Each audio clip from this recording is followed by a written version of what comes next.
Hi, welcome to channels 3, 5, 13. This is channel 5, episode 3. So I want to start the conversation off with a sentence. Happiness is not a lack of problems or issues or chronic pain. It's the ability to go through it and handle it. No matter at what point we are in our life, there's going to be something chaotic. Generally speaking, life is kind of a roller coaster, and just like healing, it's not linear necessarily. So what I mean by that is you're going to have great times and you're going to have bad times, and nothing is necessarily going to stay the same, and that's not a bad thing. But at times when you're going through new symptoms, new pain, or maybe it's the same pain, maybe it's the same symptoms, maybe you're suffering from MS and you're going through chronic pain constantly, and it's never necessarily the same, but it kind of is, but it's also debilitating. Maybe you suffer from migraines, maybe horrible cycles, maybe there's so many different things that you could be suffering from. And all of them are kind of happiness stealers.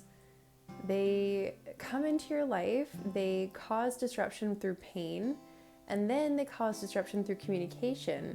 By that I mean, it's really, really hard, as we talked about already in previous episodes, it's hard to empathize with others, and it's hard to communicate exactly how you're feeling because we are not them and they are not us. So it comes into your life, it robs communication of that sense. It also comes into our lives and it can completely change them. You could be doing a career and have to completely stop it due to your new illness. And it's awful. It can also be really, really hard on those around us when you're chronically ill and they have to now do things that they didn't have to do before for you. Happiness and chronic illness, yeah. Chronic illness definitely tries to rob you of that happiness.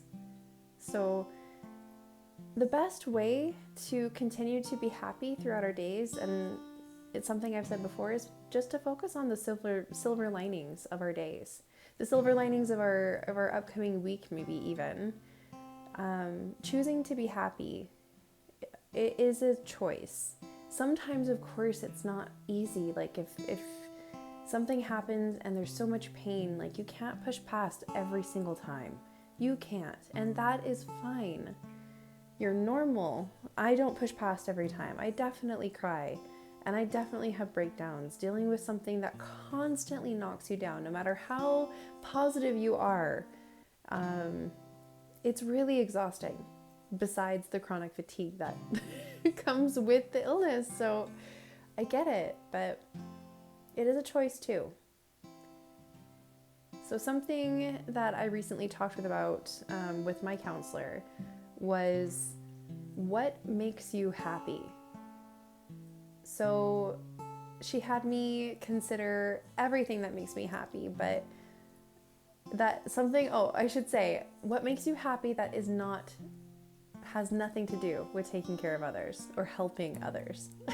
Because that was a big one for me. But my response personally is art.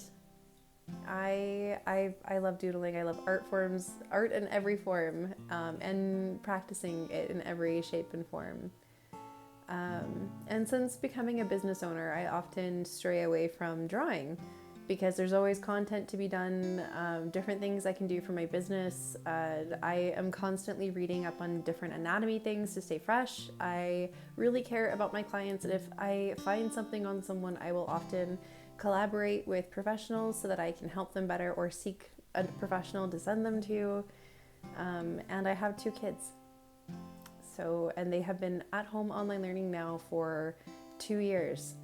So we are home, and my husband owns a business as well. So when he is working, he's working hard, long hours, and it's me handling lots at home. And when he's home, we're all here together, and we're lucky in that we are all really close. But still, I don't draw. I didn't until this conversation with my counselor anyway, and I have been implementing it more. And I will say, going back to something that you love, even if it has nothing to do with what's going on right now. Maybe you used to love writing poems. Maybe you used to love drawing little daisies on your notes in school. I don't know what it might be that you love, but consider that question too. What do you love doing? What's something that you used to do that you no longer do as often as you would like, that you love to do? That brings you happiness.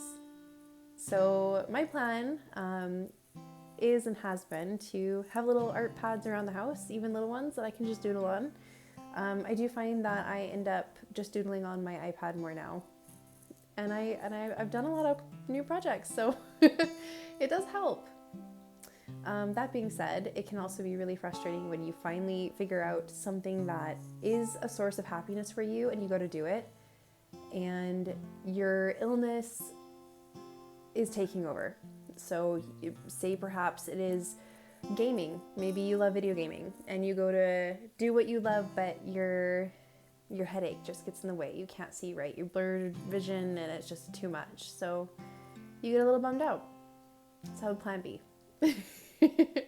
Have a few different ideas. ABC.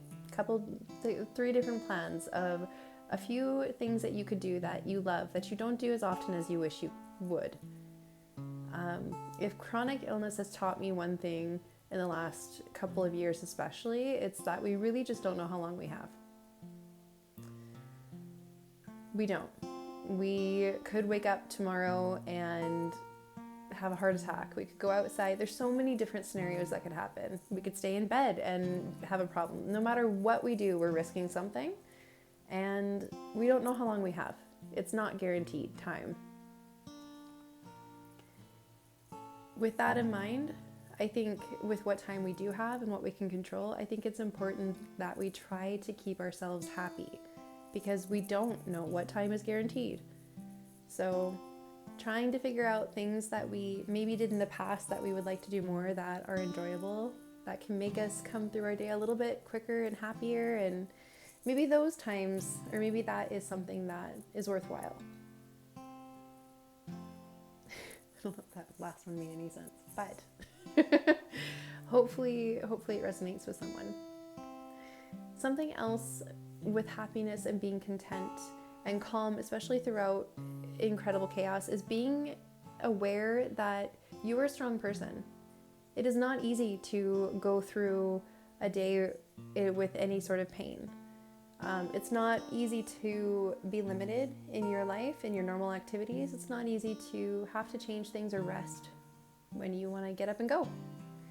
So I think a part of happiness through chronic illness, at least for me, is understanding that it is temporary and you're strong. You're not weak. Your body is not failing you, even if it feels like it's falling apart. I promise you, as a massage therapist, 99% of the people I see from ages 4 years old to 85 years old, they all say at some point that they are broken or they feel broken. It is a very human feeling to feel broken. You don't have to have a chronic illness to feel that way. So yeah, we have to find our way through and try to find our calm through that chaos. I also find, besides the silver linings and trying to implement more drawing in my day, something that I love, I find trying to find the laughter in those moments where you know it's just going to make you giggle. I find that I really look forward to those moments throughout the day, and you never know when they're going to hit, but I find it really exciting to have them throughout the day, and I do find that that helps when you have to deal with the same day being pretty much the same due to rest and illness. Anyways, again, I'll say the sentence that I began with. Happiness is not guaranteed, and happiness is not guaranteed through problems. It doesn't mean a part of my problem is brain fog, oh my gosh, and also ADHD, so I'm doing my best here. All right, so essentially the same thought that we started off with. is that happiness is being able to cope through what you're going through. You're not going to find happiness if you're looking for something perfect, because our life is up and down, and you can find the happiness throughout each part if you look for it, and if you know that you're strong, if you know that you're loved and it's worthwhile.